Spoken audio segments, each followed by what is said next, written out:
Hey everyone, Michael here. Thought I would do a nice little overview of some kayaking camping gear that I feel like is some essentials or at least important that you need if you're going on a trip. And so just a short video here kind of going over what I have and what I think is valuable to pack and how to pack it. We just got back from a trip. If you check out on our YouTube channel, the latest Edisto or Otter Island trip that we took, about 3 mile kayak to a deserted Ace Basin island where we camped there for 3 days and 2 nights. And what you see here is pretty much my gear of what we took. Now, we did have a couple of guys, so we did share some of the load that we didn't all have to try and cram everything on our kayak. But again, this is what I took, and so I thought it would be good to go over why I think it's important and why I think you should have it to pack on your kayaking trip. And so again, a couple of apologies. My GoPro was acting up, so I'm going to do this on my phone, so we'll see kind of how that goes. And then also having a little bit of a bad hair day today, so you're getting the behind the scenes voice of me as I go through this. Maybe you'll see some hands every now and then, but that's really going to be about it. So let's get to it, taking a look at it. All right, the first item or items that are really important is your dry bags. You need to have dry bags as you're packing, no matter what kind of kayak you're taking. Whether it is a sit-in or whether it is a sit on top, dry bags are important. And even in a sit-in where you might have a hole that is watertight that you can pack, you never know what'll happen. And it's always better to be on the safe side than to have wet gear when you get to where you're going. So a couple of options that I have, and I'm actually missing one. If you're wanting to go the little cheaper route, but still something that gets the job done, is these bags here. They come from Walmart. They are outdoor products. They come in a set of a little blue one, this red one, and this larger yellow one. And I've used them for a couple of trips, and they haven't failed me. And I think I paid about $5 to $7, somewhere around in there, for the set of these 3 bags. So they do the job. Of course, you can go a little bit more expensive and higher quality if you want. But for something that's just basically protecting your stuff and getting wet on the outside, they do a pretty good job. If you do want to go a little bit more, and I got this outdoor research bag, which I really like. I actually kind of got it on accident at the store. I was looking for something that could compress my clothes and that kind of stuff. So this one is great. They do come in bigger sizes as well, but this one is great because it will load a lot of stuff in there, and then you can cinch it down, compress it down, and it compresses to a relatively small space that you can stuff in a hole somewhere or in a basket, and know your stuff is pretty well taken care of. So those are your just sort of basic dry bags. Another one here that I have is not really a dry bag. It is water resistant, not necessarily waterproof, but this Kelty bag here, probably one of my favorite purchases that I've ever made. And it was about $24, I believe. Again, I'll also put all of the links to this stuff in the description below. And you can also visit our website at GGC and in the resource section, if you go to the kayaking information or resources, there's this post basically with a picture of everything labeled. So if I'm talking too fast or you missed something, go to GGCSoutheast.com, and again, there's a post that you can take a look at, and there you will be able to find all of this with links to it. But this has my sleeping bag in it. I haven't taken it out yet since getting home, but it is a Teton Mummy Trailhead sleeping bag rated for 20 plus. It's a pretty good sized sleeping bag. It does take up some space, not a lot, but you can see in this bag here, and I didn't do the greatest job of cinching it up, but it does have some clothes and this sleeping bag in it, and it's all in that one compression sack, which does a fantastic job. And sticking with kind of the waterproof stuff, this is, again, another outdoor product purchase that you get at Walmart. It is a large watertight box, And again, you're going to spend very little money on it, but it's going to give you good quality stuff, at least I've found. Have not, as I try and unlatch it here, I have not had a problem with these things, and a lot of the guys in the group that go kayaking, they have them as well, and they haven't had problems or issues with them. So you can sort of see the size or permit in there. But with that, it is something that is going to give you a lot of space. You can put any kind of electronics or phone or anything like that in there. It does give you some protection for your more valuable things. And it also has a key ring and this strap that you can kind of attach it to something if you want, so it doesn't float away from you. All right, so let's get to the actual camping kind of items that you would need. And probably order number one is fire. And I am a fan of sometimes taking the easy route and sometimes making sure that I have enough fire starters. In case one fails, I've got another. So you can see here, this is what I took on the trip. Just a couple of cheap lighters you could get at Walmart or a gas station or anywhere like that, but they give you the ability to start a fire nice and quick. A couple of matches, waterproof matches. So those are here. They're still in their plastic bag, and they're in a dry bag, so they're good to go. But even if they did get wet, these are good when you're kayaking, because honestly, you never know what can happen. Plenty of people tip over when everything they think is secure, and all of a sudden your matches get wet, and then you're in trouble. And then my third fire starter / knife is this knife here, along with this fire stick.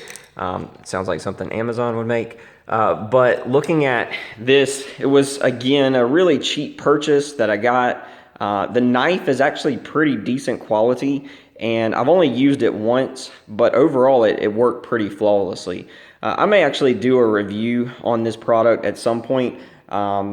It's been a good little knife just for quick cuts here and there. Nothing major, but it was on Amazon. It's in our Amazon affiliate store on our website.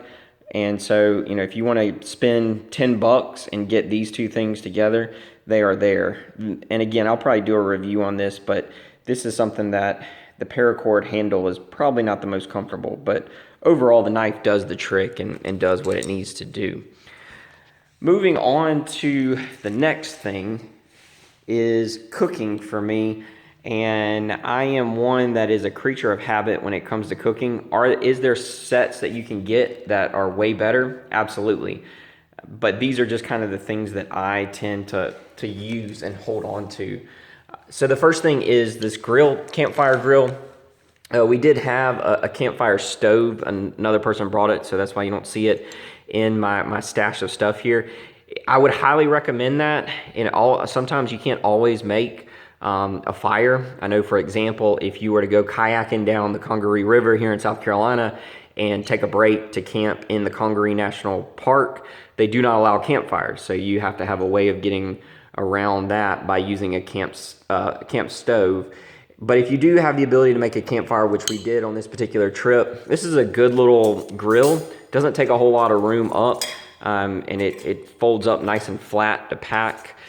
But this one is a Coughlin's campfire grill, and you can get it $5, and it does the trick. I've used it, as you can tell, quite a bit. This isn't its first trip, and it's held up pretty good. I mean, got some bent spokes there in the middle, but I mean, overall, it does a good job for what it needs to do. And I brought it hoping that we'd be able to put some fish up there and cook, or some crabs or something, as we were out on Otter Island. But this year, going a little early, I guess the crabbing and the fish were just not going on there. Campfire cup, obviously need one of these. They're great for heating up water, or just eating out of, or drinking something out of your canteen. Those are, and this one I've had for years. I just don't want to part with it. It's in good shape so far. And then another thing I've had for years is my cook set. Had to replace a couple of pieces here and there, but as you can tell, it's from the Boy Scouts. I've had it since I was a kid, and it's lasted pretty well. I actually bought a Coleman one thinking I could replace this one and throw this one away, and after one use, the Coleman one was falling apart. So this one has certainly stood the test of time, and I'll keep holding on to it until it decides to give out on me. And as I said, I know there's nicer sets that you could get if you want to invest that kind of money. Certainly do that, but this one's been a good one for me. And then normally I'll eat with a fork and spoon that's kind of in a knife, but I saw these as I was kind of running through getting some last minute things from Walmart. They were 88 cents, and I was like, hey, if I lose them, break them, or whatever, you know, I can always go back and spend 88 cents to get some. It's not going to break the bank. So those are good to eat with as well, and even buy multiple sets so you don't feel like you have to constantly be washing them after meals. And they're very light, so you know, if you are taking extra ones, they are light in your pack or in your kayak, and they do clip on, which is helpful. I actually clipped it on to the side of my milk crate here. Then next, moving in to kind of the essentials that you need. The first is a bunch of paracord. We have to tie tarps and tie up things with hammocks and all of that on the island, so I brought a lot there, and I'm gonna have to refold all that back up and retie it into a smaller bundle, but obviously, as always, need paracord. This is a nice little thing to have, and I have one in our Amazon store that is similar, but it is not this exact one. I don't know if they even make this exact one anymore. And of course you can get bigger ones, the mats that fold out and that kind of thing, but this one has been a good little charger. You can see here when it's got these lights going, that's where the battery is packed, so you can still see even after a weekend of use, it is still there in that fourth light, and so it's still kicking out some power if I needed it. And there's 2 USB plugs there. I have only charged this thing one time in the outlet. The rest of the time it's been sitting in the sun while we're out camping, wherever it might be, and it is still keeping a full battery. And I have charged many of phones, many of GoPros with this thing, and it's done a really good job. It is waterproof, it's supposed to be shatterproof, but I still be pretty careful with it. But overall, this thing has been worth the $22 I think that I paid for it on Amazon. But if you want one that's similar, want to give one like this a try, I haven't tried it, but you're welcome to try it. It is on our Amazon store on our website, so go check it out. Then a couple of gloves, one for warmth. Didn't know exactly what the weather was going to do. We kept an eye on it, but you never know. Sometimes during the day it can be nice and warm, and then that 55 degrees or 50 degrees at night can feel a lot colder. So I brought some gloves just in case I would need them. I always bring some work gloves as I'm collecting firewood or cutting firewood, just to give me a little bit of protection so that there's no cuts or something that's pretty major while you're out there. Sunglasses. When you are kayaking, sunglasses are a must. I think the rays bouncing off the water can sometimes be pretty blinding, and so it does help you to see. And I actually have this really cheap pair of sunglasses because I'm that guy that will buy a $150 pair of sunglasses and then the next day lose them. And these are $10, and I've had them for quite a while, over a year and a half, I think. So they're nothing fancy, but they do the job. And I had to buy I don't even know what you call it, a leash for it, so that I can keep up with it if something was to happen. Looking at lighting next. Here I got headlamps. I just like to use headlamps when I'm out. I do have a flashlight in my bag, but I'm sure everybody knows to sort of pack a flashlight. So these headlamps I use, one is kind of, this thing here was a gift, and it is bright. It will light up a pretty large area. I don't even remember how many lumens it is, but it is pretty bright. And this one is more for like in the middle of the night, if you need to get out the tent or get out the hammock to go pee. This one provides you some light, but it's nothing major. And then of course some batteries for any of the lights that might run out. Got a couple of extra ones there. And then tent lighting. I don't have my tent in my gear list here, but we did take a tent. Or even if you're hammock camping, this thing is nice. This is from Ultimate Survival Technologies, and they have some pretty good stuff. They actually sent me this free. I got it off of a giveaway having a Twitter chat. And so this is something that if you want to win some free gear, check them out. But this little lantern, this thing is collapsible, so it does go in your pack pretty easily or in your kayak. You can hang it from the tent or your hammock to provide you with some light. And so it's got 3 modes to it. It's bright mode, sort of lower mode, and then kind of like a night light mode. And then once it's all the way off too, this actually glows in the dark. So it still can provide you a little bit of light if you ran out of batteries, or sit this out in the sun and let it glow. It'll give you some light.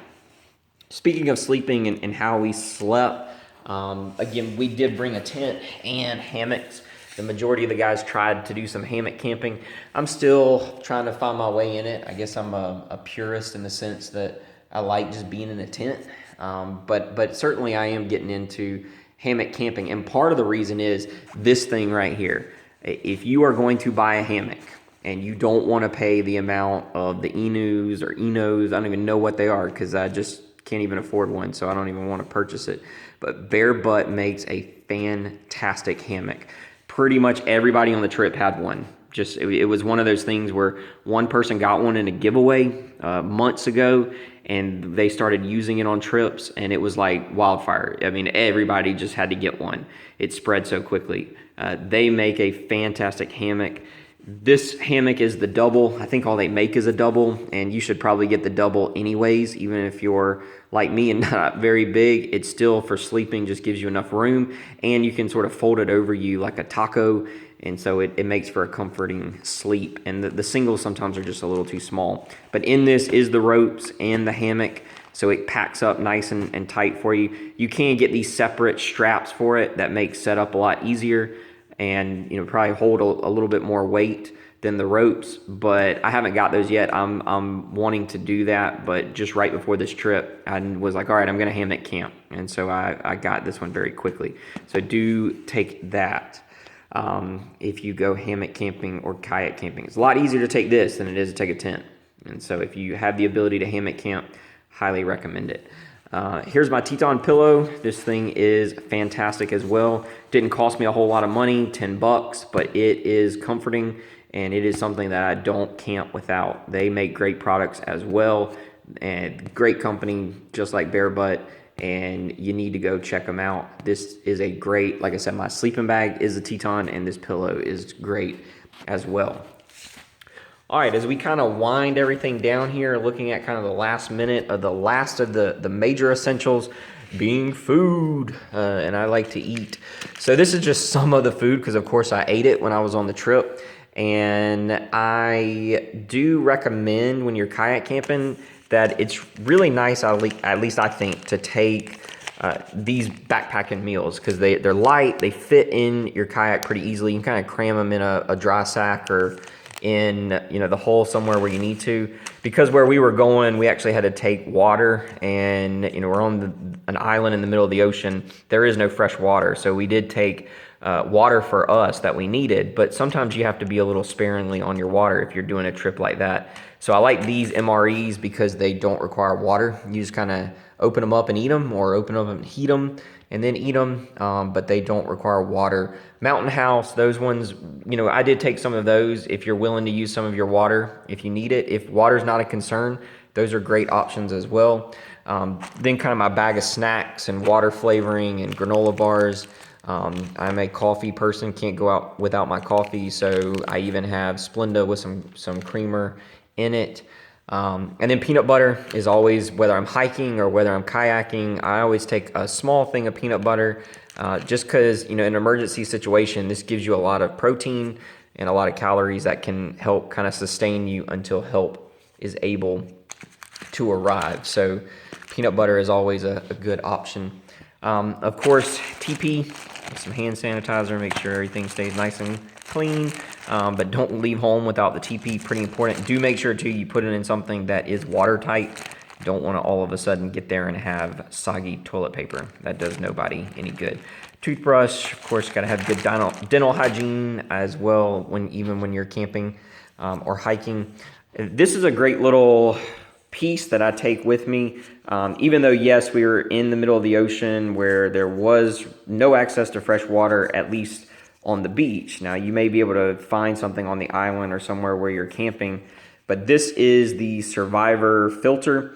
I've used it a couple of times, not a whole lot, thank goodness, but it is a good thing to have, especially if you're hiking. Just stick this in the water, drink it, or you can actually take like one of those smart water bottles, the bigger ones, and attach it right to the end, or they even make their own collapsible canteens that you can attach to this and drink straight from it. But this is a good thing. I have it just in case. You never know when you may come across some water, even on an island in the middle of the ocean, in which you need some fresh water and can't boil it. This is here for you. And then of the last of our essentials, I see we're getting on time and really wanted to make this nice and short. But first aid, gotta have first aid. This is a great little pack that I bought. As you can see, it's for 1 to 2 people. They do make ones for 3 to 4 or 5 to 6 or other. I just got the 1 to 2. It comes with great Band-Aids, Tylenol, butterfly sutures, some instructions. Even comes with a compass and an emergency whistle. So I mean, this would do the trick for 1 to 2 people. I even supplemented a little bit with my own homemade medicine cabinet. I got a tackle box container and put some Band-Aids, some alcohol pads, Tylenol, Advil, some Tums, all of those kind of things that you may need in order to help with a headache or sore muscles or whatever it might be when you go kayak camping or upset stomachs. This is my mosquito net for your head. If you're hammock camping in a place where the bugs are bad, depending on the time of the year, especially in South Carolina, the bugs can be bad. They're actually bad in February on this island, the sand gnats. So this came in handy at times as well. Doesn't look pretty, but it does the job. All right, and then the last couple of things here, these are probably my new favorite thing.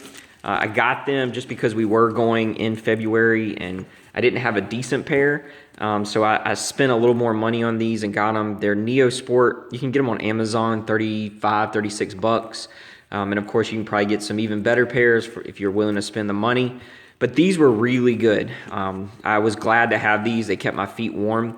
They kept my feet dry, even stepping out to push a kayak out or pull it in, or just even walking in the cold ocean surf. My feet stayed warm and dry. And these have a rubber sole on the bottom, and as you can see, I walked all over the island with them, and they were comfortable. You didn't feel like those kind of cheap water shoes that you get sometimes, that you feel everything you step on, every rock, every branch. But these really protected your feet and kept them warm and dry. And then lastly, this is kind of one of those things where some people like to have a bag when they go. Some people don't like to have a bag. They say put it all in dry bags or in your kayak. I'm the kind of person that when I get where I'm going, I might want to go for a hike or go exploring around the area. And it's nice just to be able to throw some items in a bag and go off on that hike and know you have stuff with you. So this is an Ozark Trail, a Walmart purchase. Was real cheap, but it's been a good little bag, a good little day pack that I've had. It is a 25, 27 liter, I believe. Very well padded on the back, which makes it nice and comfortable, even when you've got heavy loads. It does have the ability to kind of compress it with some of these compression straps on the side. And then it also has a 2-liter hydration bladder in it with access for you to drink, which, it's nice and dirty now. But it is a great little pack. And again, I tried to pack everything I had in it, and that way I could just shove that down in the hole of my kayak in the front. And when I got where I was going, I could unpack it, and then now I had a bag to kind of take around with me on the island. And then to end it all, how do you get all this there? That's another post that I have, so if you want to check that out, that is something that you can look at, how to pack a kayak, depending on whether it's a sit on top or a sit in, where you're going, how long you're going. But just check that link out on our website in our resources section, and I'll link that down in the description of this YouTube video. And for me, it's pretty simple. I pack every square inch of my kayak that I can, And so one of the things that I like is this milk crate. Can put it on my sit on top in the back. Has sort of a sunken down area like a lot of them with the bungee cords over it. And so this I put right behind the seat and shove as many dry bags and things that can get wet in it. And that way it saves me a little bit of room. Hopefully soon I'm going to actually try and build some of these modified milk crates. This is one that I just got from my grandfather. But looking at how I can pack it, I put the tarp down at the bottom and then pack everything on top. And so it takes a lot of stuff with it and gives me a lot of room left to put other things. Oh, and one more thing before we go, forgot about, you got to actually get some firewood. Hatchet, this one needs to be sharpened. It's my grandfather's that he gave me, and it does pretty well, but I need to sharpen it after this trip, I learned. But this thing is probably a great purchase. If you haven't got yourself one of these, get yourself one. It is a Coghlan's camping saw, and it, I obviously don't have it locked, but it is great. It has gone on many, many trips with me, folds down real small, and it is sharp. And it is still sharp, even after many trips of going and collecting and cutting down firewood and cutting up firewood. You can buy replacement blades. I think they are a 3-pack, but I mean, this thing won't break the bank if you just buy a brand new one. But it has been a good little saw. So some sort of saw that you have to cut up bigger pieces of firewood, or a hatchet. We even had on here, don't have it in my gear set, but we had one of those handheld chainsaw string blades, whatever you want to call it, and it did pretty well. Maybe one of the guys that brought it will do a video on that. So anyways, that is sort of some of the gear to take with you as you go on a kayaking camping trip. Be sure to visit the links in the bottom. Visit our website, GGCSoutheast.com. There I've got a blog post with all of this, with information and the links. And be sure to subscribe to our channel for more videos. Thanks for watching, guys. Until next time.